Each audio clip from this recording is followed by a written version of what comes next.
The problem with USAID has been billions and billions of dollars in bloat, in fraud, in the misapplication of funds. Has that killed somebody? I might be missing something. But they always come up with these arguments. They don't want to cut one penny. If they have their way, they're not going to. Look at what happened at the EPA. They pushed $21 billion out the door in the last 3 months of their administration.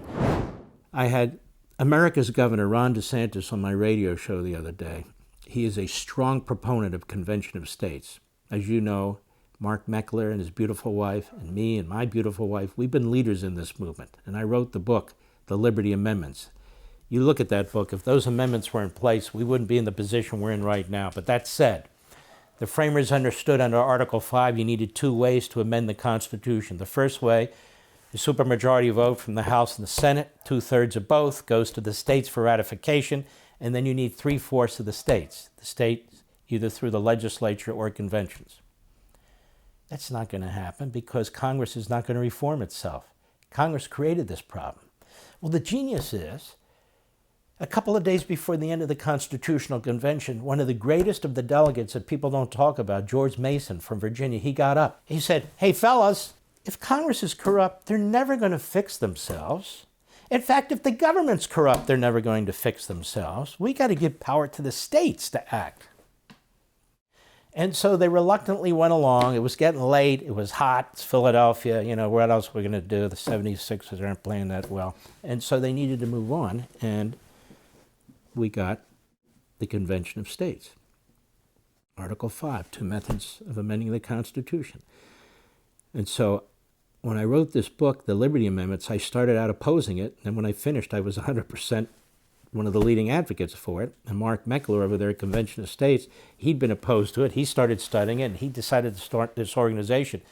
We were friends and are, but we hadn't discussed it. And so simultaneously, yet completely apart from each other, my book and his organization.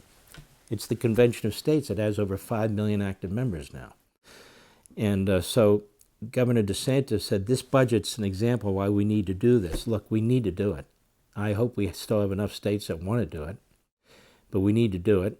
I'm not going to get into it now. I don't have enough time of what it is. A refresher course might be useful because the spending is out of control. But look what happened. You have Elon Musk coming along, the world's most wealthy individual, volunteering his time, and yet he's accused of ripping off the taxpayer. These Democrats are sick.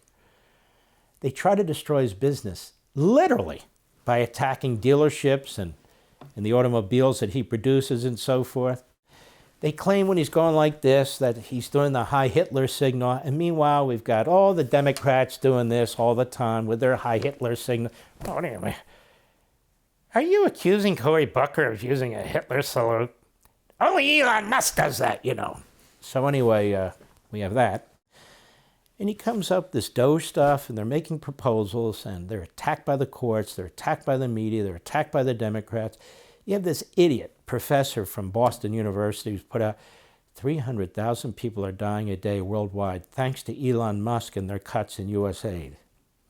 Being regurgitated on PBS, which of course gets USAID and is subsidized by you and me, by this guy, David Brooks. Stupid. People looked at it and said, how do you get that from what this professor wrote? First of all, it's static. Like every day, 300,000 people are dying.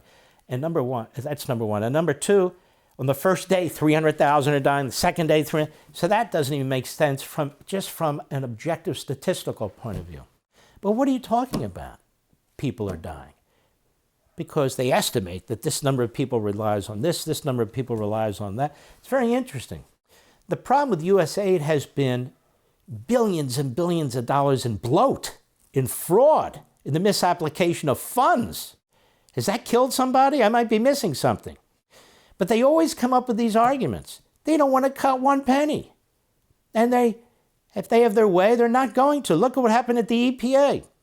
You have an administrator there who's pointed out, Zeldin, they pushed $21 billion out the door in the last 3 months of their administration, including to, who's that clown from Georgia? Stacey Abrams, to her group, which hasn't ever done anything. What'd they do? Give them $1 billion or $2 billion?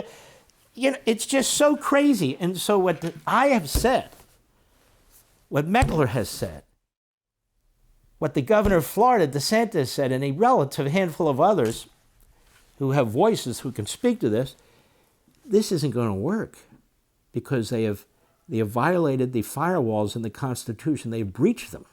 For all this and much more, sign up for Levin TV.